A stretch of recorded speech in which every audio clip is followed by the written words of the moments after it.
ପ୍ରଥମ ପାଠ ଦେଶ ଓ ମହାଦେଶ। ପ୍ରଥମ ପ୍ରଶ୍ନ, ପୃଥିବୀରେ କେତୋଟି ମହାଦେଶ ଅଛି? ଉତ୍ତରଟି ହେଲା 7ଟି ମହାଦେଶ।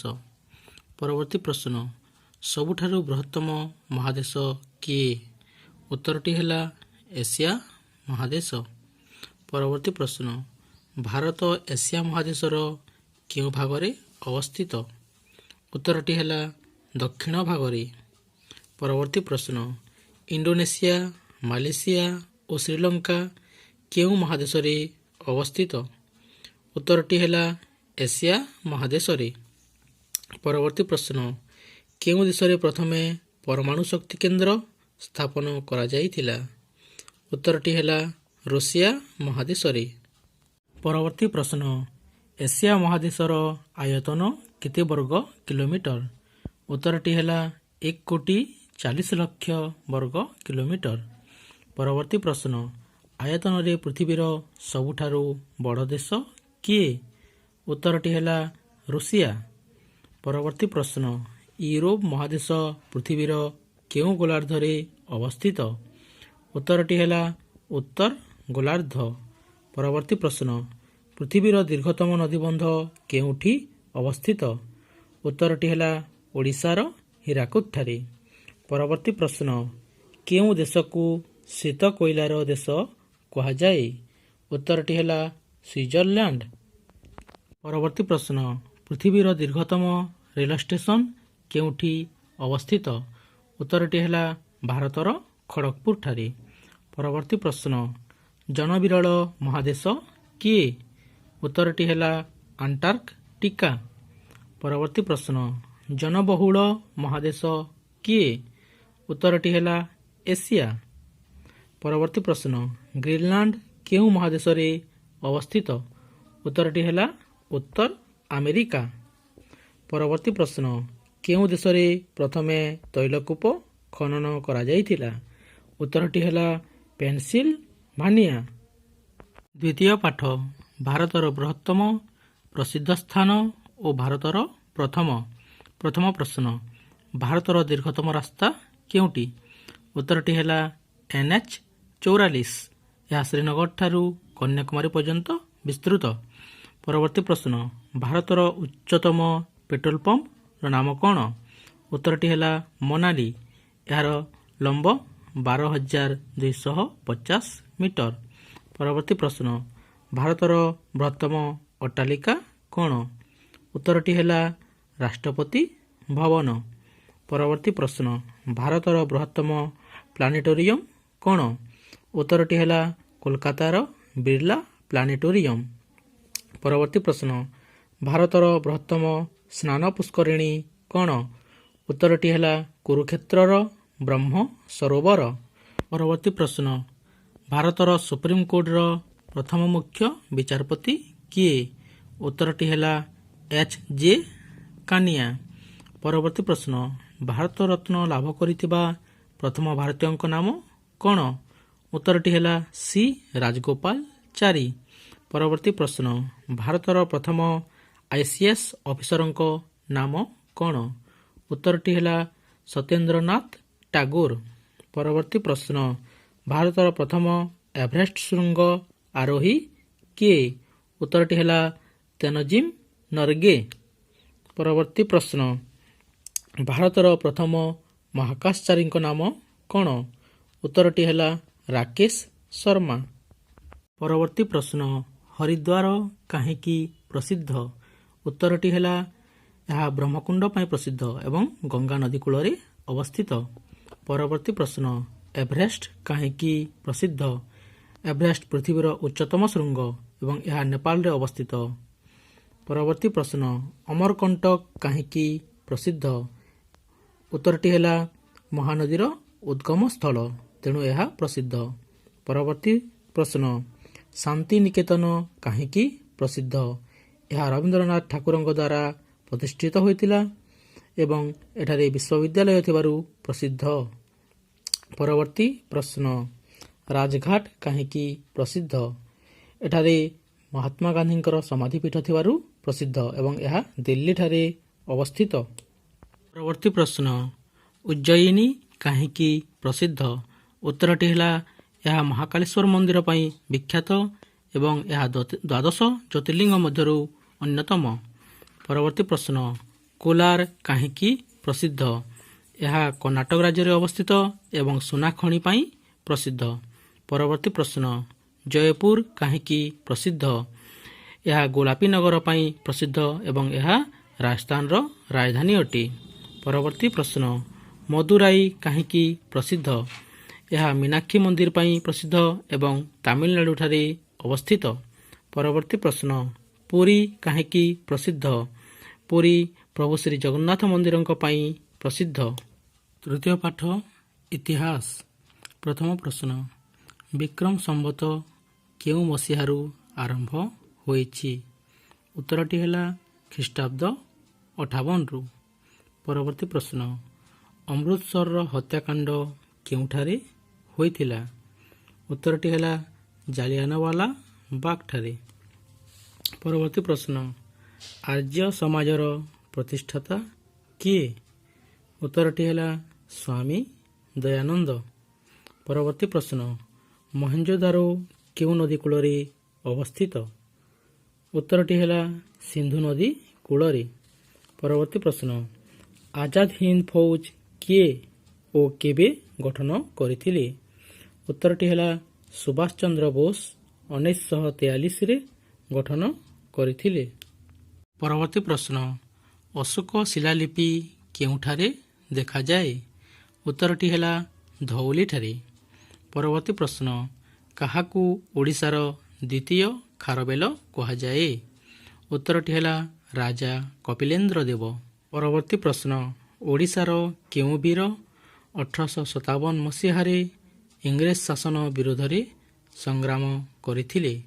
ଉତ୍ତରଟି ହେଲା ବୀର ସୁରେନ୍ଦ୍ର ସାଏ ଓ ଚାଖି ଖୁଣ୍ଟିଆ। ପରବର୍ତ୍ତୀ ପ୍ରଶ୍ନ, ଛତ୍ରପତି ଶିବାଜୀଙ୍କର ଜନ୍ମ କେବେ ହୋଇଥିଲା? ଉତ୍ତରଟି ହେଲା ଖ୍ରୀଷ୍ଟାବ୍ଦ 1627ରେ। ପରବର୍ତ୍ତୀ ପ୍ରଶ୍ନ, ବ୍ରହ୍ମ ସମାଜର ପ୍ରତିଷ୍ଠାତା କିଏ?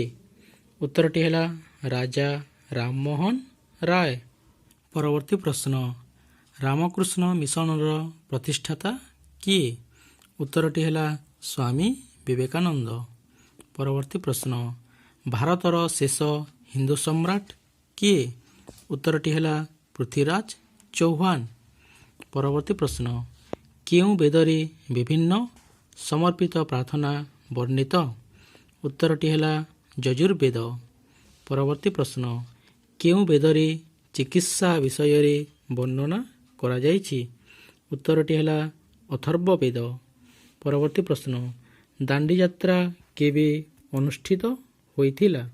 ଉତ୍ତରଟି ହେଲା ଏପ୍ରିଲ 1930। ଚତୁର୍ଥ ପାଠ ଉଦ୍ଭାବନ ଓ ଆବିଷ୍କାର। ଭୌଗୋଳିକ ଉପନାମ। ପ୍ରଥମ ପ୍ରଶ୍ନ, ଉଡ଼ାଜାହାଜର ଉଦ୍ଭାବକ କିଏ? ଉତ୍ତରଟି ହେଲା ରାଇଟ୍ସ ବ୍ରଦର, ୱିଲବର ରାଇଟ୍ ଓ ଅରଭିଲ ରାଇଟ୍।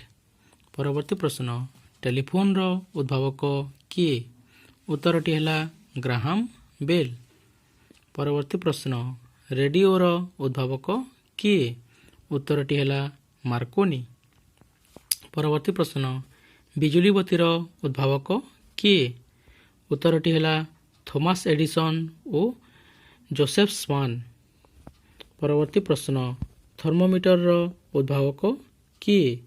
ଉତ୍ତରଟି ହେଲା ଡିଜି ଫାରେନହାଇଟ୍। ପରବର୍ତ୍ତୀ ପ୍ରଶ୍ନ, ଜେରକ୍ସର ଉଦ୍ଭାବକ କିଏ? ଉତ୍ତରଟି ହେଲା ଚେଷ୍ଟର ଫ୍ଲୋଏଡ କାର୍ଲସନ। ପରବର୍ତ୍ତୀ ପ୍ରଶ୍ନ, ରେଳ ଇଞ୍ଜିନର ଉଦ୍ଭାବକ କିଏ? ଉତ୍ତରଟି ହେଲା ଷ୍ଟିଫେନସନ। ପରବର୍ତ୍ତୀ ପ୍ରଶ୍ନ, ଟେଲିଭିଜନର ଉଦ୍ଭାବକ କିଏ? ଜନ ଲୋଗି ବେୟର୍ଡ। ପରବର୍ତ୍ତୀ ପ୍ରଶ୍ନ, ବାଷ୍ପ ଇଞ୍ଜିନର ଉଦ୍ଭାବକ କିଏ? ଉତ୍ତରଟି ହେଲା ଜେମ୍ସ ୱାଟ। ପରବର୍ତ୍ତୀ ପ୍ରଶ୍ନ, କ୍ଲୋରୋଫର୍ମର ଉଦ୍ଭାବକ କିଏ? ଉତ୍ତରଟି ହେଲା ଜେମ୍ସ ୟଙ୍ଗ ସିମ୍ପସନ। ପରବର୍ତ୍ତୀ ପ୍ରଶ୍ନ, ପୃଥିବୀର ଉଚ୍ଚତମ ପର୍ବତମାଳାର ନାମ କ'ଣ? ଉତ୍ତରଟି ହେଲା ହିମାଳୟ ପର୍ବତମାଳା। ପରବର୍ତ୍ତୀ ପ୍ରଶ୍ନ, ପୃଥିବୀର ବୃହତ୍ତମ ନଦୀର ନାମ କ'ଣ? ଉତ୍ତରଟି ହେଲା ଆମାଜନ ନଦୀ। ପରବର୍ତ୍ତୀ ପ୍ରଶ୍ନ, ପୃଥିବୀର କ୍ଷୁଦ୍ରତମ ନଦୀର ନାମ କ'ଣ? ଉତ୍ତରଟି ହେଲା ରୋ ନଦୀ, ଯାହାର ଦୈର୍ଘ୍ୟ କେବଳ 61 ମିଟର। ପରବର୍ତ୍ତୀ ପ୍ରଶ୍ନ, ଜନବହୁଳ ନଗର କାହାକୁ କୁହାଯାଏ? ଉତ୍ତରଟି ହେଲା ସାଂଘାଇ। ପରବର୍ତ୍ତୀ ପ୍ରଶ୍ନ, ଉଚ୍ଚତମ ସହର କାହାକୁ କୁହାଯାଏ? ଉତ୍ତରଟି ହେଲା ତିବ୍ଦତ। ପରବର୍ତ୍ତୀ ପ୍ରଶ୍ନ, ପୃଥିବୀର ଛାତ କାହାକୁ କୁହାଯାଏ? ଉତ୍ତରଟି ହେଲା ପାମିର।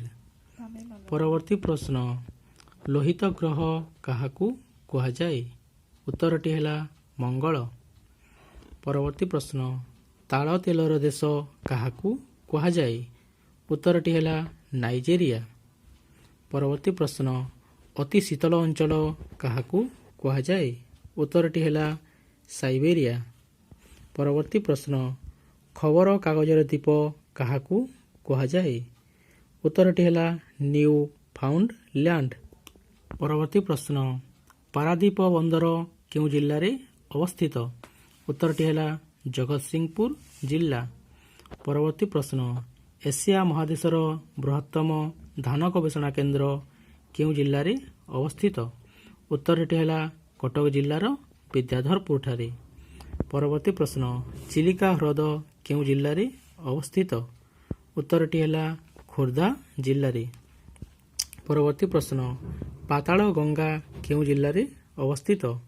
ଉତ୍ତରଟି ହେଲା ନୂଆପଡ଼ା ଜିଲ୍ଲାଠାରେ ଅବସ୍ଥିତ। ପରବର୍ତ୍ତୀ ପ୍ରଶ୍ନ, ଲଳିତଗିରି, ରତ୍ନଗିରି, ବିରଜା ମନ୍ଦିର, ଦଶାଶ୍ୱମେଧ ଘାଟ କେଉଁ ଜିଲ୍ଲାରେ ଅବସ୍ଥିତ? ଉତ୍ତରଟି ହେଲା ଯାଜପୁର ଜିଲ୍ଲା। ପଞ୍ଚମ ପାଠ, ଆମ ଶିଳ୍ପ ଆମ ପ୍ରଗତି। ପ୍ରଥମ ପ୍ରଶ୍ନ, କେରଳର କେଉଁଠାରେ କେବୁଲ କାରଖାନା ଅଛି? ଉତ୍ତରଟି ହେଲା ଏର୍ଣ୍ଣାକୁଲମ ଠାରେ। ପରବର୍ତ୍ତୀ ପ୍ରଶ୍ନ, ଭାରତର କେଉଁ ରାଜ୍ୟରେ ପ୍ରଚୁର ନଡ଼ିଆ ଚାଷ ହୁଏ? ଉତ୍ତରଟି ହେଲା କେରଳ ରାଜ୍ୟରେ। ପରବର୍ତ୍ତୀ ପ୍ରଶ୍ନ, ଭାରତର ସର୍ବାଧିକ ଚିନି ଉତ୍ପାଦନକାରୀ ରାଜ୍ୟ କିଏ? ଉତ୍ତରଟି ହେଲା ଉତ୍ତରପ୍ରଦେଶ। ପରବର୍ତ୍ତୀ ପ୍ରଶ୍ନ, ଭିଲାଇ ଇସ୍ପାତ କାରଖାନା କେଉଁ ରାଜ୍ୟରେ ଅବସ୍ଥିତ? ଉତ୍ତରଟି ହେଲା ଛତିଶଗଡ଼ ରାଜ୍ୟରେ। ପରବର୍ତ୍ତୀ ପ୍ରଶ୍ନ, ସପ ଓ ମସିଣା ତିଆରି ପାଇଁ ଓଡ଼ିଶାର କେଉଁ ଅଞ୍ଚଳ ଖ୍ୟାତ? ଉତ୍ତରଟି ହେଲା ବାଲେଶ୍ୱର ଜିଲ୍ଲାର ଭୋଗରାଇ। ପରବର୍ତ୍ତୀ ପ୍ରଶ୍ନ, ଓଡ଼ିଶାରେ ସର୍ବବୃହତ ତାପଜ ବିଦ୍ୟୁତ କେନ୍ଦ୍ର କେଉଁଠି ଅଛି? ଉତ୍ତରଟି ହେଲା ତାଳଚେରଠାରେ। ପରବର୍ତ୍ତୀ ପ୍ରଶ୍ନ, ତାରକସି କାମ ପାଇଁ କେଉଁ ସ୍ଥାନ ପ୍ରସିଦ୍ଧ? ଉତ୍ତରଟି ହେଲା କଟକ। ପରବର୍ତ୍ତୀ ପ୍ରଶ୍ନ, ଜଉ କାମ ପାଇଁ ଓଡ଼ିଶାର କେଉଁ ଅଞ୍ଚଳ ଖ୍ୟାତ? ଉତ୍ତରଟି ହେଲା ନବରଙ୍ଗପୁର। ପରବର୍ତ୍ତୀ ପ୍ରଶ୍ନ, କଂସା ବାସନ ପାଇଁ ଓଡ଼ିଶାର କେଉଁ ଅଞ୍ଚଳ ଖ୍ୟାତ?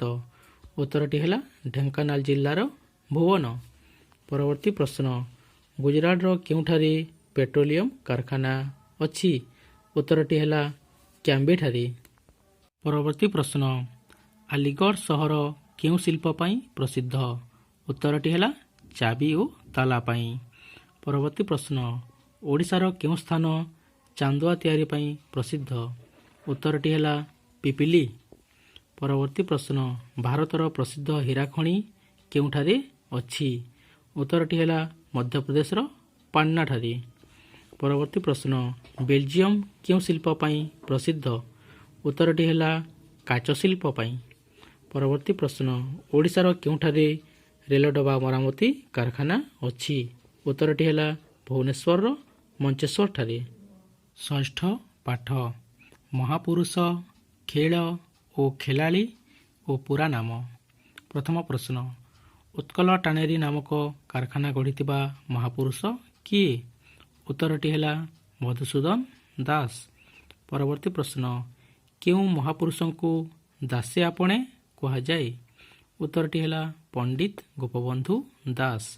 ପରବର୍ତ୍ତୀ ପ୍ରଶ୍ନ, ଭୂଦାନ ଆନ୍ଦୋଳନ ପ୍ରତିଷ୍ଠା କରିଥିବା ମହାପୁରୁଷ କିଏ? ଉତ୍ତରଟି ହେଲା ବିନୋବା ଭାବେ। ପରବର୍ତ୍ତୀ ପ୍ରଶ୍ନ, ଦକ୍ଷିଣ ଭାରତରେ ପ୍ରଥମେ ଗଣତନ୍ତ୍ର ସ୍ଥାପନ କରିଥିବା ମହାପୁରୁଷ କିଏ? ଉତ୍ତରଟି ହେଲା ଶିବାଜୀ। ପରବର୍ତ୍ତୀ ପ୍ରଶ୍ନ ଦୁଇଥର ଆଜୀବନ କାରାଦଣ୍ଡ ପାଇଥିବା ମହାପୁରୁଷ କିଏ? ଉତ୍ତରଟି ହେଲା ବୀର ସାବରକର। ପରବର୍ତ୍ତୀ ପ୍ରଶ୍ନ ଭାରତ ଓ ପାକିସ୍ତାନର ଜାତୀୟ କ୍ରୀଡ଼ା କ'ଣ? ଉତ୍ତରଟି ହେଲା ହକି। ପରବର୍ତ୍ତୀ ପ୍ରଶ୍ନ ଧ୍ୟାନଚାନ୍ଦ କେଉଁ ଖେଳ ସହ ସମ୍ପୃକ୍ତ? ଉତ୍ତରଟି ହେଲା ହକି ଖେଳ। ପରବର୍ତ୍ତୀ ପ୍ରଶ୍ନ ରାହୁଲ ଦ୍ରାବିଡ଼ କେଉଁ ଖେଳ ସହ ସମ୍ପୃକ୍ତ? ଉତ୍ତରଟି ହେଲା କ୍ରିକେଟ ଖେଳ। ପରବର୍ତ୍ତୀ ପ୍ରଶ୍ନ ସାନିଆ ମିର୍ଜା କେଉଁ ଖେଳ ସହ ସମ୍ପୃକ୍ତ? ଉତ୍ତରଟି ହେଲା ଟେନିସ୍ ଖେଳ। ପରବର୍ତ୍ତୀ ପ୍ରଶ୍ନ ଅର୍ଜୁନ ପୁରସ୍କାର କ'ଣ ପାଇଁ ଦିଆଯାଏ? ଉତ୍ତରଟି ହେଲା ଅର୍ଜୁନ ପୁରସ୍କାର ଖେଳ ପାଇଁ ଦିଆଯାଏ। ପରବର୍ତ୍ତୀ ପ୍ରଶ୍ନ ବିଡିଓର ପୁରା ନାମ କ'ଣ? ଉତ୍ତରଟି ହେଲା ବ୍ଲକ ଡେଭଲପମେଣ୍ଟ ଅଫିସର। ପରବର୍ତ୍ତୀ ପ୍ରଶ୍ନ ଏନ୍ସିସିର ପୁରା ନାମ କ'ଣ? ଉତ୍ତରଟି ହେଲା ନ୍ୟାସନାଲ କ୍ୟାଡେଟ୍ କର୍ପସ। ପରବର୍ତ୍ତୀ ପ୍ରଶ୍ନ ସିଟିର ପୁରା ନାମ କ'ଣ? ଉତ୍ତରଟି ହେଲା ସାର୍ଟିଫାଏଡ୍ ଟିଚର। ପରବର୍ତ୍ତୀ ପ୍ରଶ୍ନ ବିଇଡିର ପୁରା ନାମ କ'ଣ? ଉତ୍ତରଟି ହେଲା ବ୍ୟାଚଲର ଇନ୍ ଏଜୁକେସନ୍। ପରବର୍ତ୍ତୀ ପ୍ରଶ୍ନ ଓଏଏସ୍ର ପୁରା ନାମ କ'ଣ? ଉତ୍ତରଟି ହେଲା ଓଡ଼ିଶା ଆଡମିନିଷ୍ଟ୍ରେଟିଭ୍ ସର୍ଭିସ। ପରବର୍ତ୍ତୀ ପ୍ରଶ୍ନ ଓଇଏସ୍ର ପୁରା ନାମ କ'ଣ? ଉତ୍ତରଟି ହେଲା ଓଡ଼ିଶା ଏଜୁକେସନାଲ ସର୍ଭିସ। ପରବର୍ତ୍ତୀ ପ୍ରଶ୍ନ ଓଜେଏସ୍ର ପୁରା ନାମ କ'ଣ? ଉତ୍ତରଟି ହେଲା ଓଡ଼ିଶା ଜୁଡ଼ିସିଆଲ ସର୍ଭିସ। ପରବର୍ତ୍ତୀ ପ୍ରଶ୍ନ ୟୁଏନ୍ର ପୁରା ନାମ କ'ଣ? ଉତ୍ତରଟି ହେଲା ୟୁନାଇଟେଡ୍ ନେସନ୍। ପରବର୍ତ୍ତୀ ପ୍ରଶ୍ନ ଡବ୍ଲ୍ୟୁଏଚ୍ଓର ପୁରା ନାମ କ'ଣ? ଉତ୍ତରଟି ହେଲା ୱାର୍ଲଡ ହେଲ୍ଥ ଅର୍ଗାନାଇଜେସନ୍। ପରବର୍ତ୍ତୀ ପ୍ରଶ୍ନ ଏସ୍ଭିଏସ୍ର ପୁରା ନାମ କ'ଣ? ଉତ୍ତରଟି ହେଲା ଶିକ୍ଷା ବିକାଶ ସମିତି। ସପ୍ତମ ପାଠ ଆମ ସଂସ୍କୃତି ଓ ପରମ୍ପରା। ପ୍ରଥମ ପ୍ରଶ୍ନ ରାମଚରିତ ମାନସର ସ୍ରଷ୍ଟା କିଏ? ଉତ୍ତରଟି ହେଲା ସନ୍ଥ ତୁଳସୀ ଦାସ। ପରବର୍ତ୍ତୀ ପ୍ରଶ୍ନ ପରୀକ୍ଷିତଙ୍କୁ କିଏ ଭାଗବତ ଶୁଣାଇଥିଲେ? ଉତ୍ତରଟି ହେଲା ଶୁକମୁନି। ପରବର୍ତ୍ତୀ ପ୍ରଶ୍ନ ଦ୍ରୋଣାଚାର୍ଯ୍ୟ କାହାଠାରୁ ଗୁରୁଦକ୍ଷିଣା ନେଇଥିଲେ? ଉତ୍ତରଟି ହେଲା ଏକଲବ୍ୟଠାରୁ। ପରବର୍ତ୍ତୀ ପ୍ରଶ୍ନ ଅସୁରଙ୍କ ଗୁରୁ କିଏ? ଉତ୍ତରଟି ହେଲା ଶୁକ୍ରାଚାର୍ଯ୍ୟ। ପରବର୍ତ୍ତୀ ପ୍ରଶ୍ନ ଦେବତାଙ୍କର ଗୁରୁ କିଏ?